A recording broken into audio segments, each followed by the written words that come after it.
trauma and despair is not a strategy. Yeah. You have to pick yourself out Yeah. and you have to think about what constructive you can do. You Work. can be walking down the street here with Yeah. a stroller. If your kid doesn't have socks on, someone's going to tell you. Everyone's Oh. in everyone's Oh my business. gosh. And we know throughout Jewish history, after despair comes hope. Yeah. Michael! Me? Wow, how are you? Great. Would you have time to grab coffee with me and come to each? Happily. Coffee order of choice. I would generally go for a fuch, Okay. okay? Has to be caffeinated. Oh, they don't have decaf here. So They don't, no, that's good. I don't even believe in it. I don't believe in it. Go on. Thank you. Warning, this coffee will bring good muzzle. I need good muzzle. I'm just saying, you don't get that in Starbucks. So I was born and raised in London in a very proudly Jewish home where Israel was central to everything. We would vacation in Israel. It was always important to us. Yeah.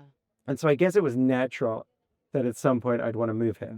And I always say, Zionists aren't born, they're raised. Oh. And so we have I to make love an effort that. as parents Yes. to make Israel central. There's Yeah. no Judaism without Israel. Yes. So Well, we I'm have to gonna make ask you, Israel central to because our lives. Zionism is so, obviously part and parcel to your work, but how do you reconcile that with, proud Jewish identity and, because so much of your work is Israel focused? Yes. So how does you personally and even Stand With Us achieve that balance of no Israel without Judaism, no Judaism without Israel? Yeah. So we want to have proud Jews who are proud of their identity, and Israel is central to their identity. Right. Israel raises us up as Yes. Jews, right? Yeah. We are so lucky Right. to live in this time where there is an independent Israel, Yeah. whether you live here or not. Right. So those two things are symbiotic. Right. So the more we can talk about Israel to the Jewish population, the prouder they will be. Right. So for Stand With Us, we're working with a Jewish audience, but we're also working with a non-Jewish audience. We Right. want to engender more support for Israel wherever it may Right. be. I was interviewed by major newspapers in the UK as to why any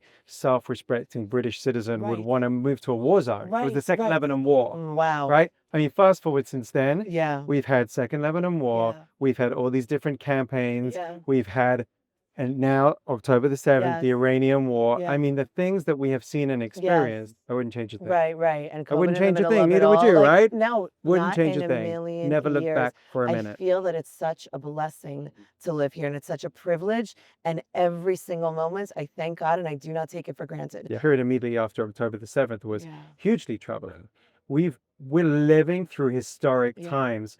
We've been part of national, here in Israel, and national Yes. Jewish trauma. Completely. So it's understandable to feel like that. Yeah. The things that we've witnessed and seen. But trauma and despair is not a strategy. Yeah. You have to pick yourself out Yeah. and you have to think about what constructive you can do. Everybody can do something. Completely. Especially now. The generation that's living right now has more influence at their fingertips than Yes. we ever had growing up. Correct. And you were in TV? Yeah. Oh, literally, completely. And everyone has the ability to have a megaphone and to say something that could be heard. For me, after October 7th, when I felt a bit comatose and we were all a little bit like paralyzed, like The Walking Dead, almost walking through the streets. People couldn't believe what happened. Yeah. I went back to my grandparents, all survivors of the Holocaust, all four of them, remarried, restarted a vibrant Jewish life in another country, in another culture, in another language. Right. And we've done this before. Right. And if We you would have told those yeah. Holocaust survivors in 1945, Yeah. in Yes. just a few years' time Yeah. of being independent Yeah. Jewish homeland Yeah. that you can go to if Yeah. you need to, Yeah. where you can live out your life Jewishly Yeah. fully, Yeah. they would have not believed you. Yeah. So Yeah. look at what's around the corner. Who knows? Yeah. I love that. Like Where did you go for your gap So year? I was actually on a yeshiva like near Ashkelon. That doesn't exist anymore. What was it called? Yeshiva Kibbutz Adati. Okay. It was on Kibbutz Ein Surim. Okay. But these were the payphones here. Oh my gosh. Oh my gosh. With the card Payphones. thing, whatever that was called, Asimon. telecard. There was Asimon Asimon first, first, and then there was yes. a telecard. And this was just swarming. I imagine it still is on a Saturday night. Oh, yeah. just For sure. We actually went to Rome, Ooh. and we stayed in the Jewish ghetto. Wow. There's so much history there, My right? goodness. I mean, incredible. Yeah. Incredible. There's a vibrant Jewish community in Rome. They're very, okay. very proud of their heritage. Great. The shuls are stunning. Great. I'm sure. Stunning. Yeah, I'm sure. And really it's and then you go to the Arch of Titus. Right. So you see that remaining arch that shows the Jews Them leaving. carrying the menorah. Right. Yes. Right.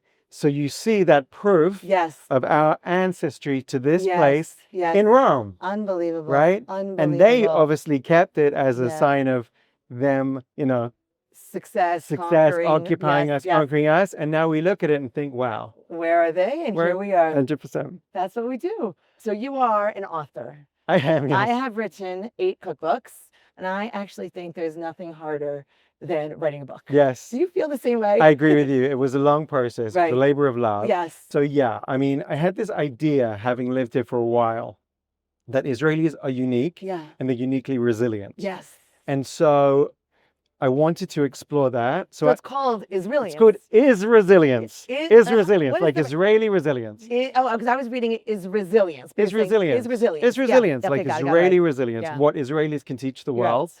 And then one of the first interviews I did was with a pioneering Israeli psychologist Okay. in the field of resilience. Wow. And I thought she was so amazing that she came on me with this journey where we met 14 inspirational Israelis from all different I backgrounds. love it. And then from each of them, we extrapolate what are the keys So to give is me three. resilience. Give me 3 keys. I'll give you 3.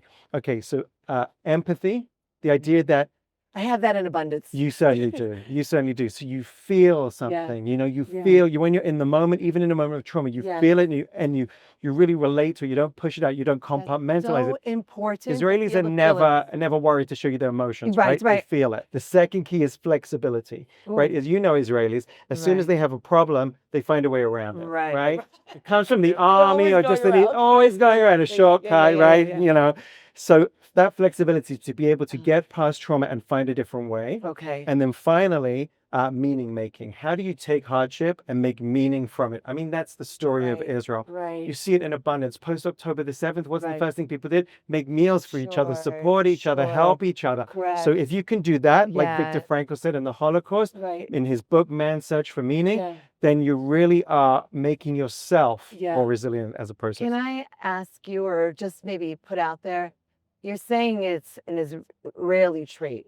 You don't think it's a Jewish trait? I do think it's a I was Jewish gonna trait, and Israel say- is the Jewish state. Right. But I think that when those Jews are living in Israel with the history that we've had Right. and the neighbors that we have and the the brothers we have, current climate that we're living it through. builds that resilience Right, tenfold. Right. I'm loving this conversation so much. What else can help with resilience? So community is a huge thing. I love that. The idea that Jews do that so well. Jews do that so well, and Israelis do it so well. Yeah. You can be walking down the street here with Yeah. a stroller. If your kid doesn't have socks on, someone's going to tell you. Everyone's Oh. in everyone's Oh my gosh, business totally. for better Totally, and for worse, totally. but often for better. Yeah. By the way, when I wear a darker sheitel or a lighter sheitel, people are like, oh, I really liked you better blonde. I was like, thank you. Have a great day. Right. Israelis aren't backwards with their Totally, feelings. totally. But by the same token, if you have trouble, if you have a problem, Yeah. they'll be there for you. Completely. They'll be there for you. Completely. And that helps build individual and Yeah. communal resilience. Yes, It's so yeah. important. And that's really important. Right. I think that's so similar to what we do at Asian Stand With Us also, is making sure that people don't feel alone, Oh. that they find us online and they find their community in person or online. They're Jewishly, they don't feel alone. On campus, they don't feel 100%. alone. I mean, that's so much of what we strive I to think do. that one of the things that is very much in common is that we Right. won't say no to people. Yeah. We're there for them. Yes. You come to us, we'll come to Yes. you. Yes. We'll have your back. We'll Right. support you on your journey. Right, right. Okay, so this is the approach to the Dan Family Ace World Center, the iconic headquarters of Ace Super across from the iconic. Western Wall. You've been here so many times. Times. I love it. We I always say love it's it. the home of the Jewish people. It's a I love glorious it. home in Isn't the that best gorgeous? location in Israel. Let's come along, come in. And right away, you get hit with the view of the Western Wall of the Kotel. Best view of the house. And this is great because these are our drop-in classes for essentials. Anyone can drop in any day and come and learn. And I always say you can see retirees like my parents here. You can see somebody, that 20 years old, looked like they just stepped out of a tattoo parlor, and you see a guy in Hasidic garb. And they're all just like coming in for inspiration That's the beauty together. of Jerusalem and this place right by the Kotel. And I love that they can just come in. I love that too. Let's head up to the rooftop. Oh, the iconic rooftop. Exactly. Is there a celeb that has come to Jerusalem and not visited your rooftop? No, this is the spot. You The come spot. up, you get the VIP Oh, elevator. look at that. Yeah, Not even the stairs in here. after you. Golden doors, right? Like Yeah. so apropos. Love it. Love it. Head to the top. 5 There we go. stairs. Oh, the roof. Right, we'll give it. Oh, We can do it. hello. We can do it.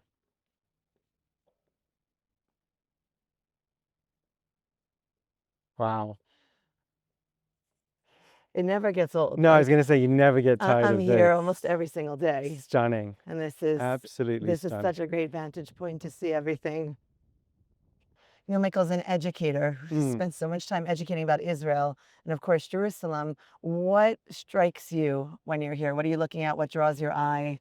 I think it's so important to show people the centrality of Jerusalem Yeah. to Israel Yeah. and Jerusalem to the Jewish people. Yes. Yeah. You know, Jerusalem is mentioned so many times in our liturgy, in Yeah. our poetry, in everything. We are not the Jewish people without Israel, and we are not the Jewish people without About Jerusalem. Jerusalem.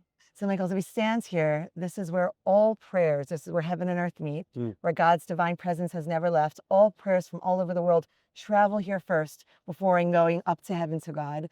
What is your prayer for the Jewish people at this very special place? My prayer for the Jewish people is that we meet this moment, Yeah. and we know throughout Jewish history, after despair comes hope. Yeah. And so we need to be hopeful and positive, embracing of our Jewish identity, embracing of what Israel represents to all of us. And from Jerusalem, Yes. the light will shine around the world. I love that. I love Beautiful. that positive outlook. Should we take a picture to Let's commemorate the do moment? it. Oh my goodness, Mia, you don't walk past. It's okay.